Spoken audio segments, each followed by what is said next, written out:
What's up, everybody? Welcome to Move the Sticks. DJ, Bucky, and Rhett with you. I feel like we kind of coordinated the outfits today, guys. Yeah, we look good. We look good, all blue. Yeah, we just threw down a little Senior Bowl roster reveal recording. Right. If we're letting everybody know kind of behind the curtain here of what's going on. So if you've missed that episode, go check that out. Gab, is that coming out after this? Before this? Don't really know. It will be coming out Wednesday morning. There you go. Very soon. Right.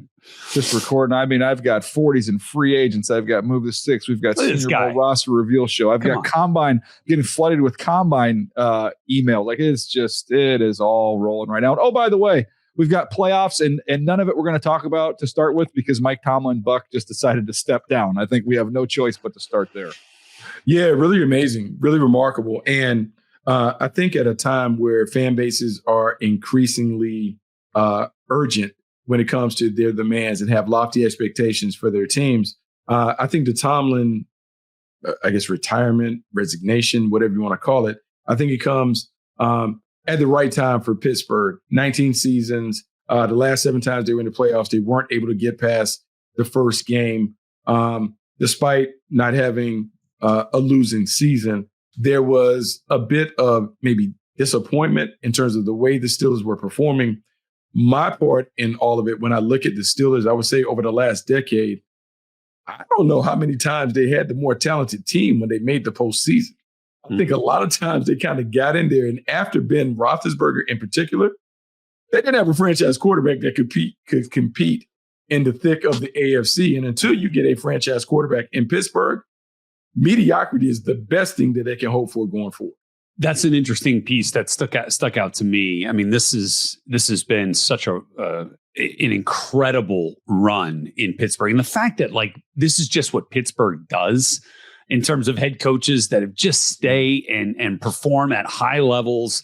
But I go back and I look at it. I mean, we look at the quarterback since Ben Roethlisberger left. For Pickett, Trubisky, Mason Rudolph again, back to Trubisky, Russell Wilson, Justin Fields, and look, Aaron Rodgers, got them to the postseason this year, but it just felt like that was a big part of why it became so difficult for them to kind of make moves once they did get into the postseason. But man, are we ever going to see a run like this for a coach again in today's world, DJ? I don't see how it's fathomable. Yeah, I mean, I don't know. How long does Sean McVay want to hang around before he wants to go into TV? Because he's got a chance to have that job for a very, very long time. And someone that was hired young. I mean, that's the key to it. Which is so was Tomlin. Yeah, which is why I kind of spinning this forward. So was Cowher. So they've had these guys go on long runs. They've had a profile. And Buck, I'll kind of throw this thought to you. I just jotting down. Okay, if you look at their formula, young defensive coach that's a kind of a dynamic front of the room presence that's going to have the job for close to 2 decades. So you start thinking down some names, and I just wrote down, okay, who are some of the young DCs that are in this cycle? And you've got Jesse Minter, you've got Shula with the Rams. Yeah. How old is Campanelli, by the way, with you in Jacksonville? I don't know how he's fairly new to this. He looks younger. I don't think he's a youngster, but Matt Burke would be one to mention. Matt Burke would be another one. Yeah. Yeah, Matt Burke. It's so interesting because you talk about the defensive side of the ball, and it's at a time where everyone is always screaming for the offensive coach. I just think in this cycle, I don't know how many young, dynamic offensive coaches there are outside of the Kubiak company they're going to get their pick of the jobs. But the Steelers offer something that most teams don't, and that is stability, knowing that they're willing to live through some of those rough moments that you inevitably have as a head coach. It's an interesting job. I think there's a lot of work to do when it comes to the team and the roster, but the organization, which is where you look first, like ownership and everything being aligned, I don't know if it gets much better than working for the rookies. Yeah, I'm looking at their roster to that point, and to me, it makes all the sense in the world now. Thank Aaron Rodgers, for getting you another playoff year here. But this feels like it's a transition time now. They, they have some older players, Hayward, being there. They just paid TJ Watt again. But I look at what they've done the last couple of years. Along the offensive line, they've got some good young players, especially when you go center to right tackle. Those three guys are really good. They're all on rookie contracts. You look on the defensive side, Keanu Benton's a really good young player. I saw Y.A. Black make a play in that playoff game. Derek Harmon's is a stud. So that's three rookie contract guys. And you think on the Herbig's on the outside to go along with the veterans they have. And you got Jack Sawyer, who's made a bunch of plays in his rookie year. So their front on both sides, they've got a lot of cheap, controllable, good players. They need perimeter help, man. They need another receiver to go along with DK Metcalf. They need to upgrade the corner position. They need safeties. That to me is where you look. And then obviously the elephant in the room is they've got to find the quarterback. So, Rhett, and I'll kick it over on you on this one. We have their formula, what they've done that's worked well for a sustained success, but did they feel like they need to have a little bit of a shift here and maybe say, let's look on the offensive side of the ball and try and become a little more modernized with what we're doing offensively and look in that direction? Yeah, I mean, like part of me says yes, because that's just kind of the way things have gone in the league. But, you just laid out the blueprint for success for Pittsburgh, and that was building, strength on both sides of the line of scrimmage. That's what they have right now. It's interesting to me because what are their options for quarterbacks in this year's draft? Like it's going to be. I don't think it's coming in this year's draft. I think you're going to be exploring whether or not you want that. You take your shot on Malik Willis. Do you want to trade for Mac Jones? Yeah. That to me. Do you want to see what you have with Will Howard? One of the bummers for them this year, and I know Mason Rudolph came in there for Rodgers, but would have been nice if you could have just seen. I know he's a later round pick, but see Will Howard for a game or two. Just kind of, is there anything there? A guy he played great his last year at Ohio State. He's big. He kind of fits that division. But I don't know. Yeah. You got a definite unknown there. Well, I mean, shoot, it's a tough one then because, all right, so what's the patience? I mean, I guess that's probably the good point of it is that Pittsburgh has proven to be such a patient organization. Not to say that, their coaches haven't been wildly successful relatively early, but you can maybe have a year where you let an offensive coach kind of try to build, his brand within this team, build his culture within this team.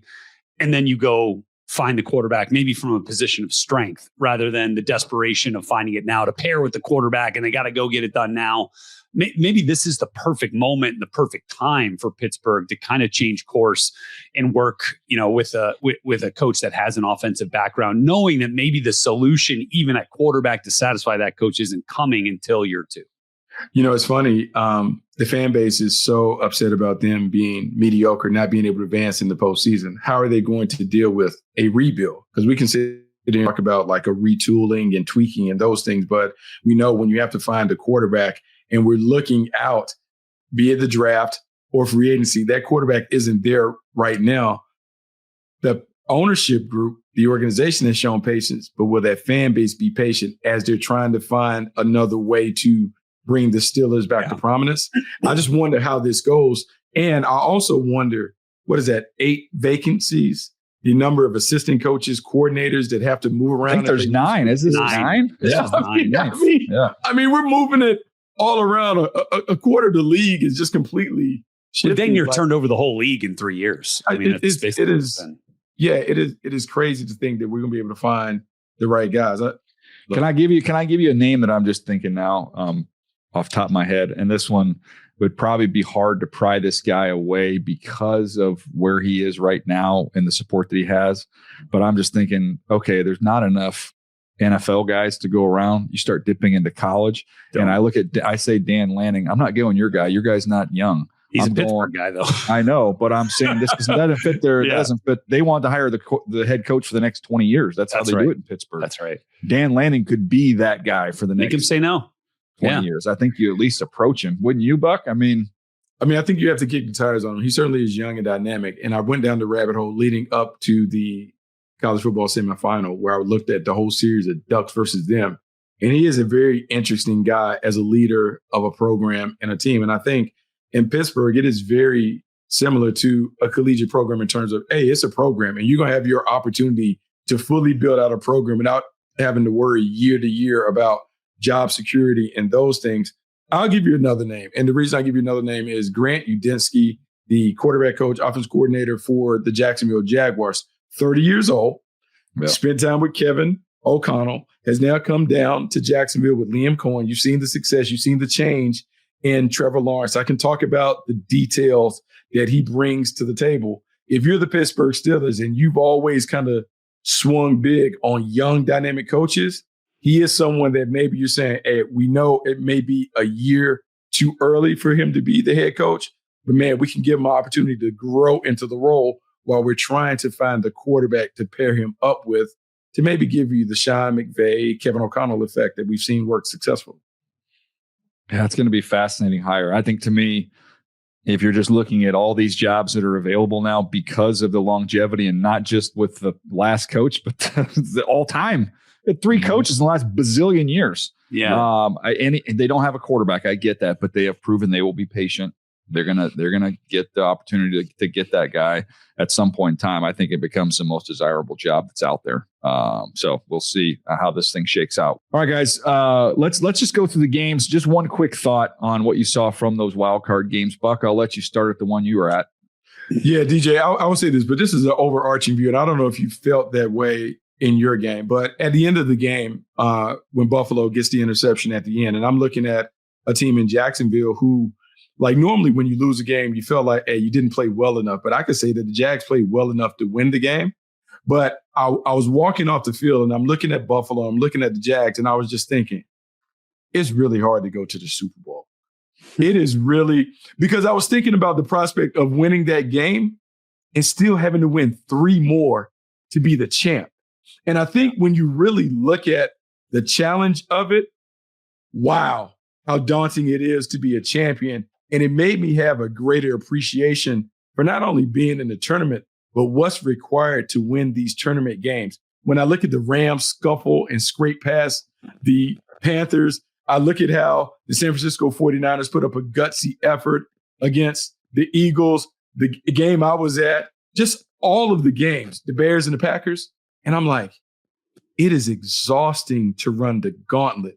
And I think now there's an even greater premium on being the number 1 seed to just shorten the road to the Super Bowl, because it's exhausting to be able to get there. That was my takeaway in watching the Buffalo Bills and the Jags, just how difficult it is. And because it's so difficult, experience matters. And I will say Sean McDermott's experience was critical in that game, because he did some things from a tactical standpoint that you only get to having been in that game and having dealt with the playoff pressure that requires you to be at your best for 60 minutes. Yeah, I think along those lines, like one of the themes that I came up with is, man, it's nice to have Superman come out of the phone booth, in a playoff game. It's nice when you're able to, when the run game that you have relied on, talking about your game in particular, gets shut down against the number 1 run defense, and Josh Allen can put the cape on again and kind of go get it. I think you could say the same for Matthew Stafford at the end of that game for the Rams. An MVP, again, candidate, favorite, however you want to phrase it, kind of shows you why at the end against the Panthers. I think you could say the same thing for Caleb Williams down the stretch, is growing into that role. The Iceman, right? Caleb Williams now we've been talking about with some of these late game heroics.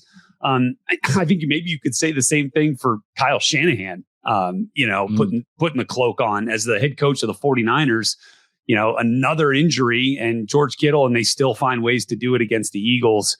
I think there's also ways to kind of view these, DJ, from the losing side of things, as flaws get exposed in the postseason, right? 100%. Flaws that have showed up all year can really get exposed in the postseason. I think that's one thing we saw certainly with the Eagles.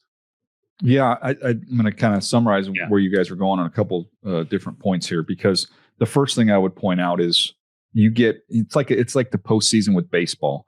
You're only going to get so many middle pitches to hit, those limited opportunities, and when you get them, you've got to cash them in. When your defense forces a turnover, I saw in the game I was at, you've got to, and if you get the ball inside the 20, that's got to be a 7 ideally. At worst, you're getting 3. But I felt like Philly got turnovers in that game, didn't cash them in. The Chargers got turnovers, didn't cash them in. Like, you're only going to get so many of those opportunities, and man, you have got to cash those in. And then the late game stuff, you better have a quarterback capable of winning you a game in the last 2 minutes, which we saw all these, almost all these games came down to. And look, even some of the losing teams. Bryce Young, nobody's going to talk about it. That was a heck of a drive, a heck of a throw that could have been a game winner. There's just too much time left. And Matthew Stafford goes down and does the same thing. Saw it with Josh Allen. We saw all these quarterbacks, Caleb, making those late game plays. And the other side of that is Green Bay. We talked about it going into that game. Man, they can't rush the passer since Mike is down. Couldn't finish it. Philly, they generated pressure and turnovers during the game, but at the very end of the game, they couldn't get to Purdy, and they end up losing that game. Buck, you guys couldn't get to Josh Allen when you had to at the end of that game. So it's the superstar quarterbacks, and then it's not necessarily the closers. And then on the other side of that whole situation is you get a team like Houston, and you're watching that game, and as soon as you saw that open up, Will Anderson is Superman. Once that thing opened up, and you're like, oh my gosh, here comes Eckersley, here comes Goose Gossage, they got closers at all three levels, and they took turns just striking people out. And it was, I tweeted out the picture because I was messing around ChatGPT, and I put Aaron Rodgers in shark fish tank because that's the image I had in my mind. He's in this, and there's just sharks everywhere. I mean, that was a hunting fest. So, DJ, I think the thing that I learned, and we've talked about this, and I think this will help us when it comes to the quarterback evaluation, not only in 2026, but 2027. When you're evaluating quarterbacks, you can't evaluate them in a vacuum. You have to evaluate them, this player versus Josh Allen, Pat Mahomes, Lamar Jackson, whatever, because those are the guys that you're going to see in the tournament. And if you don't have one of those guys, now your coach better be on par with Kyle Shanahan. Because it's either a superstar quarterback or a stud coach that is going to get you there. If you don't have either one of those things, you don't have a shot.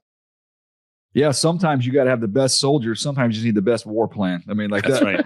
What they did. I mean, Shanahan he won the game from the sideline. I don't want to take it away from Purdy, who played well, but that's a trick play touchdown.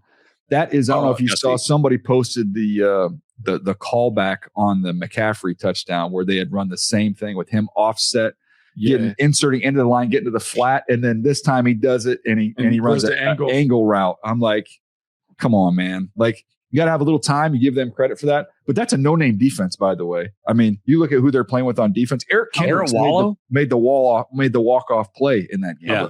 How about that? How about the job that Robert Saleh has done with that defense, having watched this defense up close early in the year, lose more people, but continue to play at a high level. People talk about simplicity and those things, but he got out of his bag, got in his bag a little bit to get out of the norm. But then when it came down to it, man, they just out executed at the end. You got to have a great coach. And I just can't wait to see, because it only gets better. The performances only get better from the superstars. And the coaching only goes up a notch, because you're going to have to really be whiteboard wizards to move on in this tournament. By the way, just bringing that back, I wonder if Saleh still fits the bill. I mean, he's obviously got some head coach interviews that have been requested, but since we're talking Steelers and we're talking defense, feels like a potential fit. Well, the one thing that you can say about him, you can say a lot about what didn't go right with the Jets. Their defense ain't been the same since he left. And so you think about the physicality, just the rugged demeanor that his teams play with. It certainly would fit the brand in Pittsburgh, but I don't know. But we also saw what happens when he doesn't have a quarterback. And that's what anybody. You got a quarterback, you got no shot. There's that. I just think from his standpoint, it'd be like, man, Kyle's never going anywhere. I got a job here for as long as I want. Let me get a job that has a quarterback. I'm not doing this again. Let me go somewhere where I've got that taking place. So that's my prediction there. Hey, Rhett, I know you've got to run, dude. Get the heck out of here. Appreciate you. Buck, I'm trying to think of some other points. We saw the Chargers made the decision to move on from Greg Roman. Also fired the offensive line coach, Coach Devlin. So they're going to have a new voice there. Justin Herbert's been through a lot of different coordinators. I just got to ahead because we talked about it, and I think both of us with our respective teams, the Jags and the Chargers, probably feel good about the playoff matchups. What was interesting in watching your game, I just didn't feel like y'all played your best, and I was surprised given the rest, the week, or whatever. Yeah, on one side of the ball they played well. Yeah, defensively or whatever. It just was an odd performance on a big stage for a team that I thought might have been primed to do it, in spite of the flaws that you're having to overcome with the offensive line. Yeah, to me, if you'd have told me before that game that they would sack Drake May, I think 5 times, that they would force 2 fumbles and pick him off and give the offense the ball inside the 20-yard line on one occasion. And they wouldn't score their first offensive touchdown until there was 9 minutes left in the game. I'd be like, oh man, this thing came up perfect for the Chargers. But offensively, they just could do nothing. And it was tale of 2 halves. The first half, to me, there were opportunities there. That protection was good enough. And there were some balls that Justin didn't hit. There were times where he was bailing some clean pockets. He looked a little bit uncomfortable. And, I was talking to Chris Collinsworth at halftime. Their booth is right next to that one in New England. And he was like, what do you think? I'm like, you know what? This is not about this game. This to me is a culmination of all the hits he's taken all year.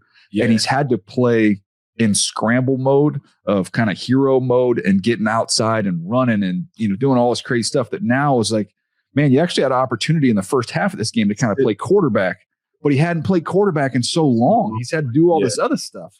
So that was the first half. Now in the second half, once the score was a little bit, there was a little separation. They were pinning their ears back and they hit him on some stunts. And they were good up front.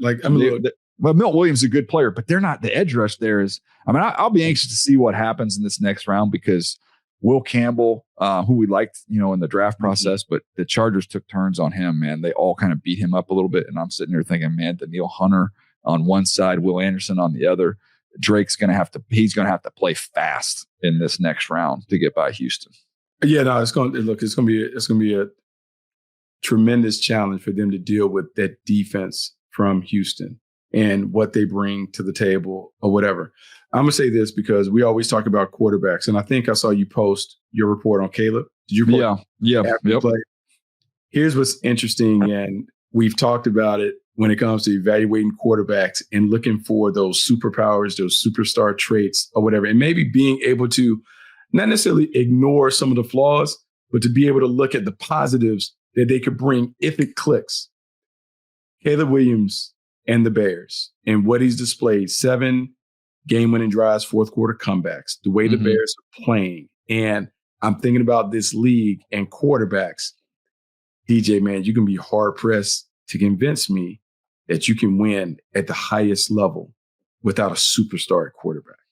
I mean, you can, but as we said, the path to victory is so narrow that when we're looking at these guys, I'm not saying that we're looking at them against a mythical figure, but it has to factor in, can you envision this quarterback winning a shootout versus Josh Allen, whoever the top quarterbacks are?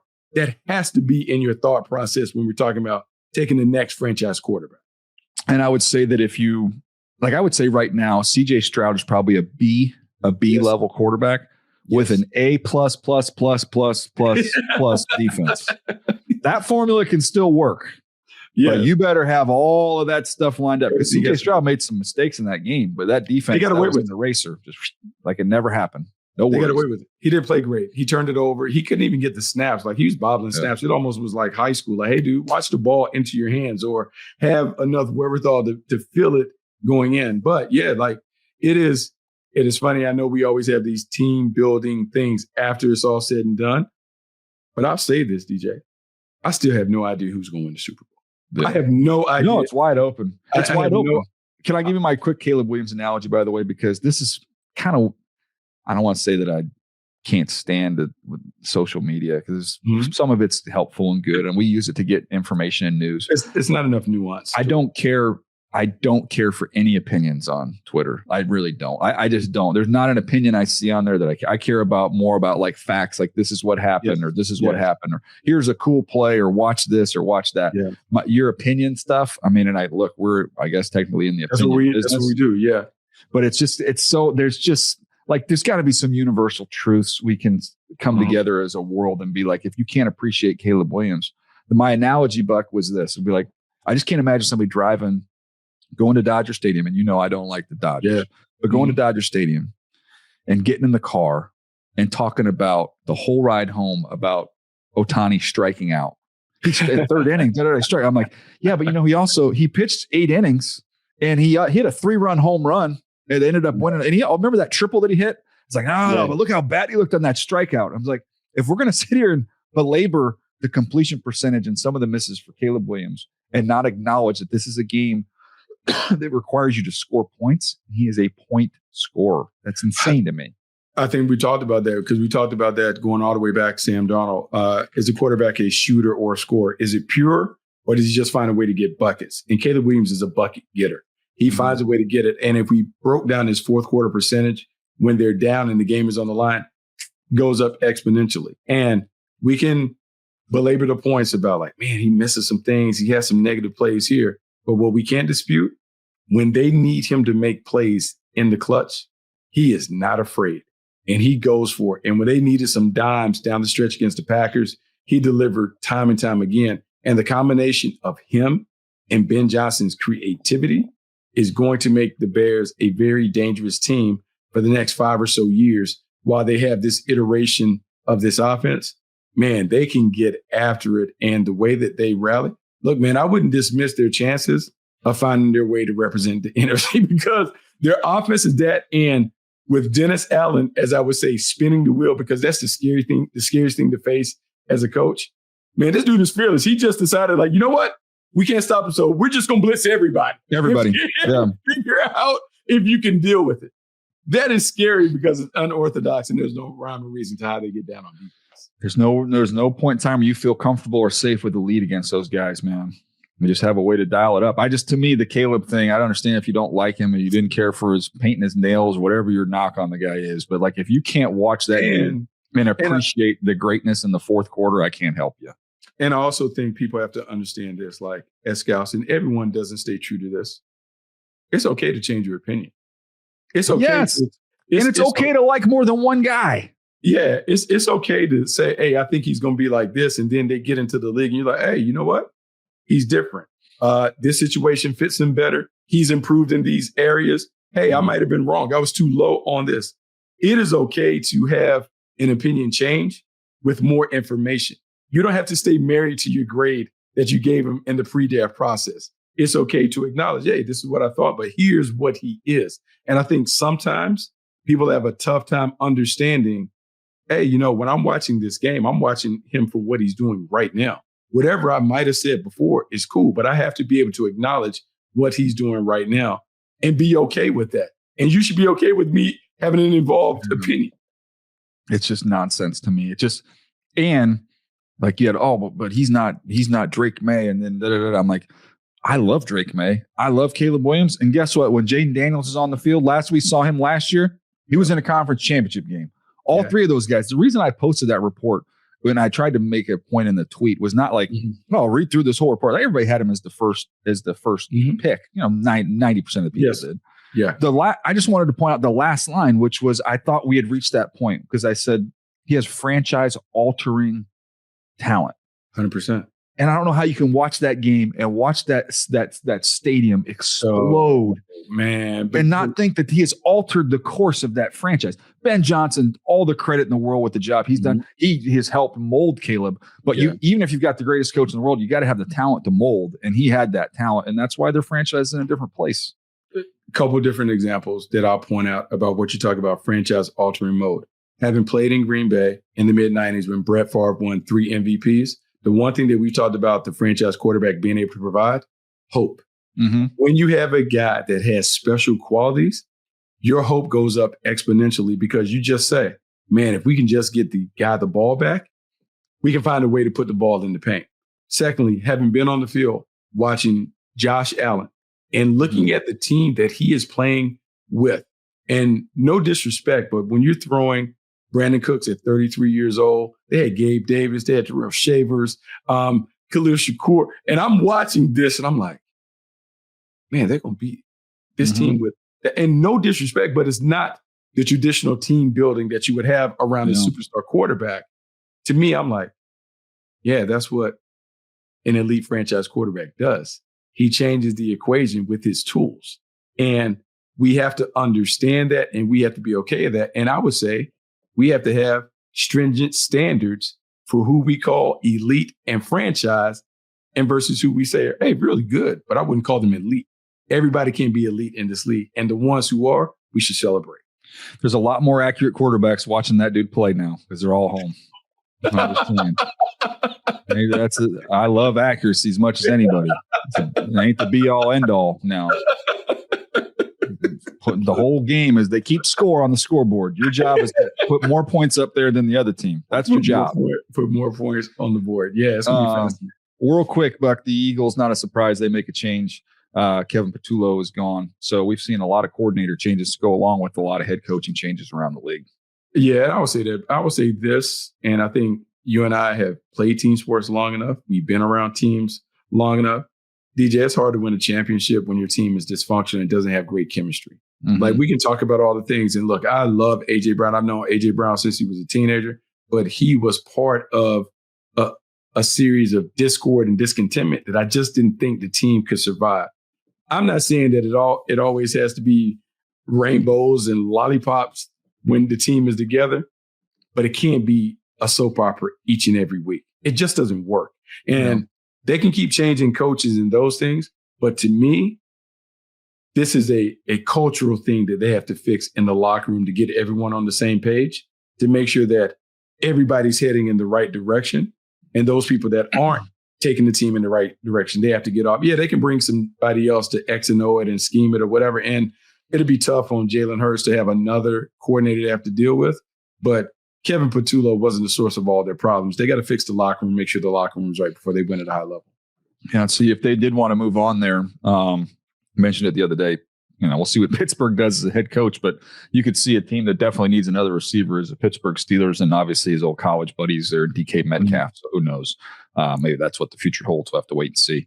All right, a lot of ground covered there. Looking forward to a great weekend of games. We'll have another episode where we'll get into those. We appreciate you guys. We'll see you next time right here on Move the Sticks.